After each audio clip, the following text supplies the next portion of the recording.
where a victim goes from being a victim to being a survivor to being an advocate and actually becoming involved in the system itself in facing their fears and developing and growing and becoming a part of the healing process. And that's what the restorative justice is all about.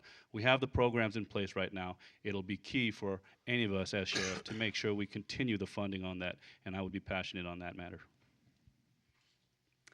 Okay, we start again. This time, Mr. Miracarini, you are first.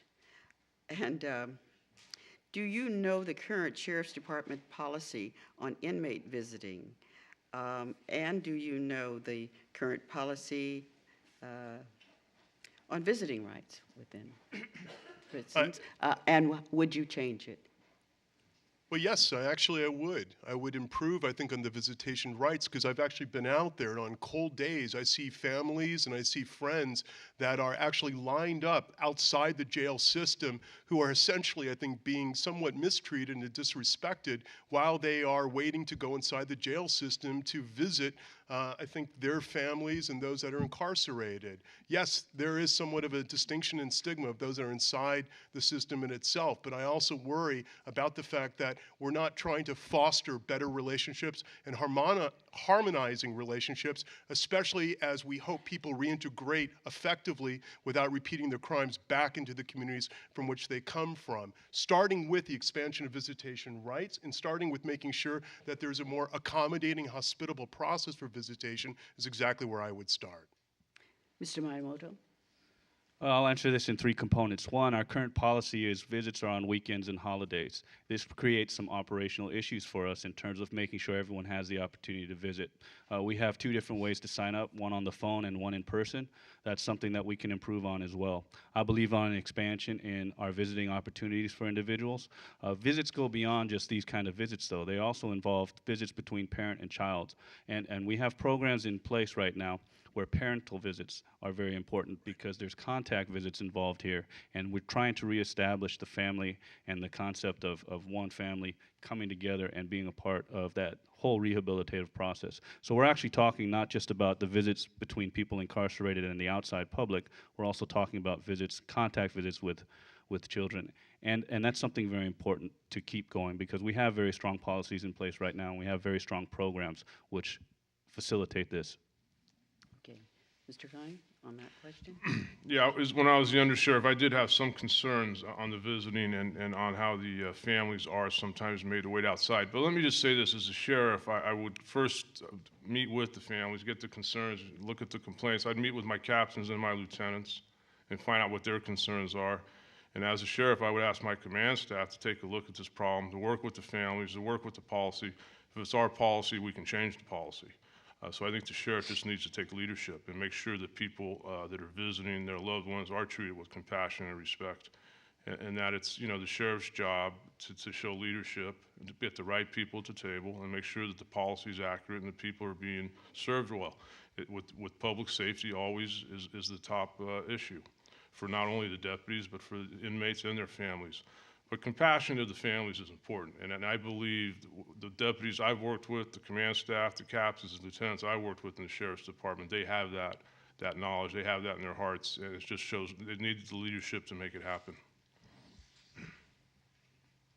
See, I think we have made it through that round, and we pick up now. Mr. Miyamoto, you're the next person in line, and this is, have you answered that question?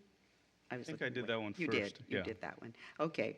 What would you do to stop the terrible problems of illegal drug trafficking in San Francisco? Does the sheriff have a responsibility in dealing with that problem? Wow, that's a big one. All right. Basically, the Sheriff's Department, our department has units out in the field, and we do deal with low-level drug crimes. We do deal with sales in some of our areas of responsibility. However, that's a bigger issue for the city and county, and I think it speaks to our ability to collaborate with all the different agencies. And this brings realignment into play because one of the relationships that we have in place right now is a very strong relationship with the Adult Probation Department and fostering that. And possession of illegal narcotics is something that would violate somebody in terms of their supervised release. That's something that we do deal with. We have also our warrant service unit that comes across this on a daily basis. So we do have units in place that have to deal with this. I can't speak to how we would solve this problem. However, I do know that while people are incarcerated, we do provide recovery services, substance abuse classes, and educational processes in which we try to break that cycle while people are incarcerated. And, well, I'm out. I'll continue that on my next one. The answer to that question, to you, yes. What would you do to try to stop the illegal drug dealing on the streets as sheriff?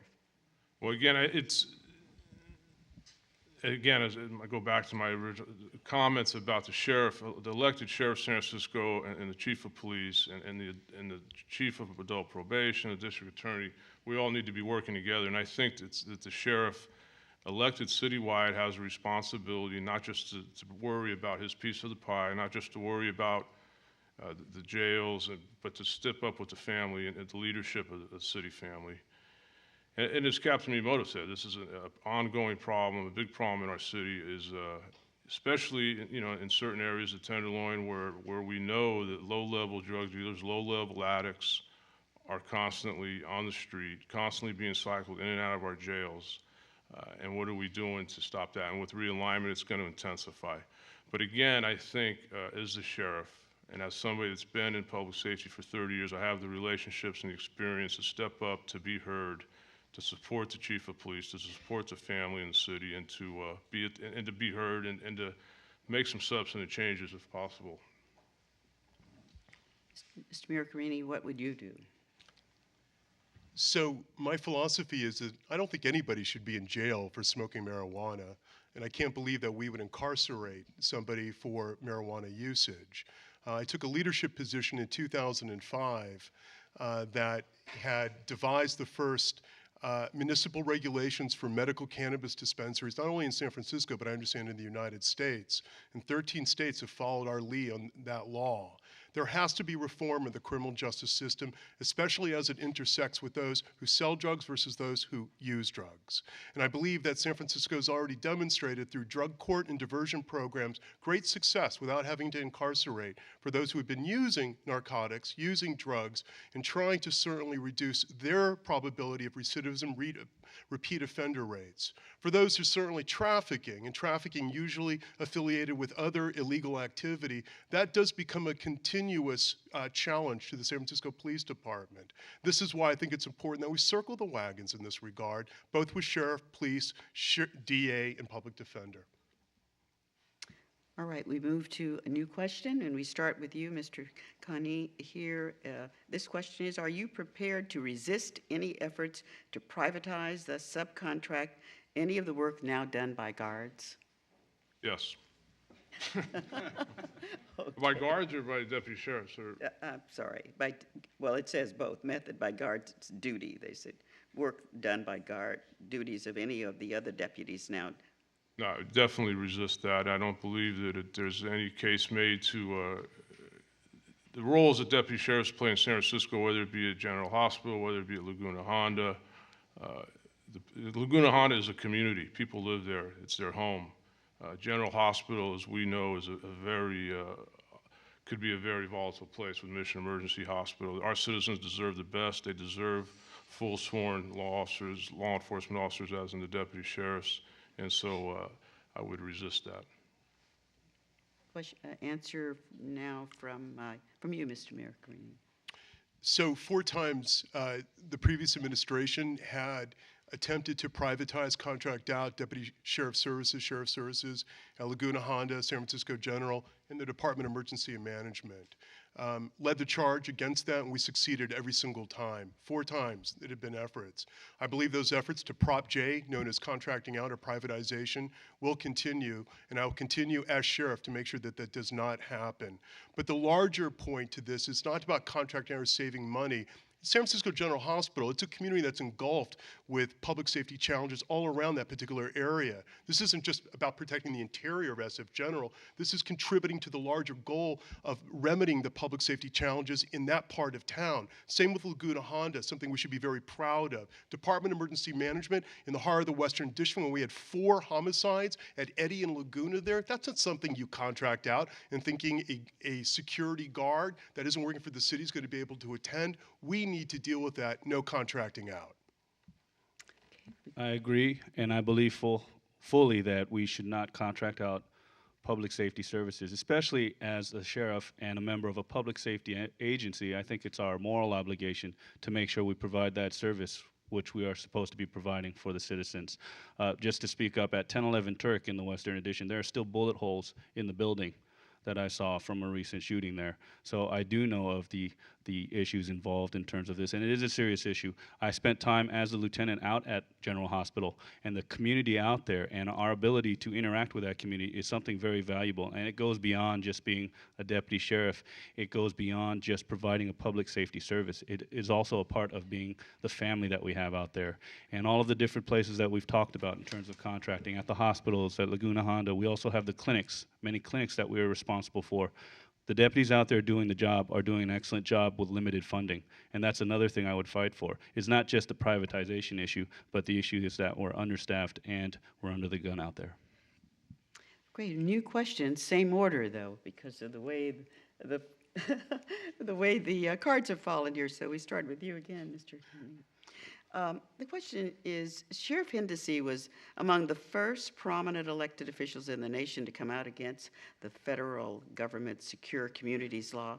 That's what required fingerprints of those booked in county jails to be logged and turned over to the immigration authorities. What are your feelings about the enforcement?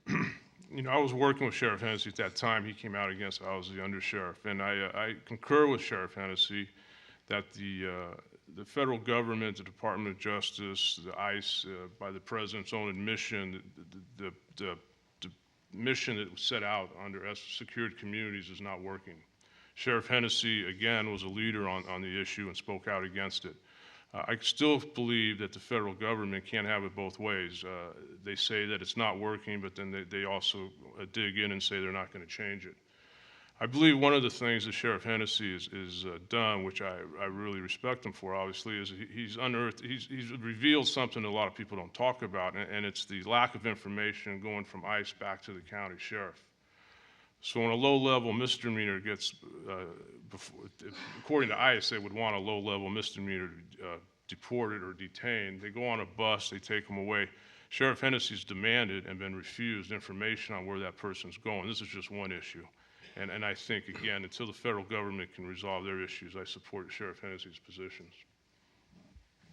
Mr. Mayor Creed, would you answer that question? Well, one of the things that makes me very proud of San Francisco is what Sheriff Hennessy did 18 months before any elected official in the United States. He stood tall against the federal government in calling out and calling attention to the reckless policies of Secure Communities and ICE. Only about a year and a half later did other governors follow the lead of San Francisco, thanks to Sheriff Hennessy, in showing what was dysfunctional about the ICE system. And even though I'm not as happy with the Obama administration right now and the way that they're coming down by not reconciling, I think, immigration policies and ducking immigration reform, we need to still call attention to the fact that Secure Communities actually subverts public safety.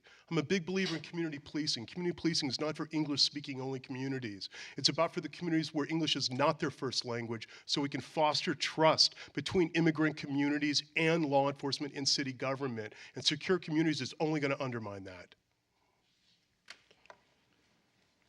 While we speak about secured communities, I believe that Sheriff Hennessy has provided some visionary leadership, and he made a very tough decision on a very complex issue.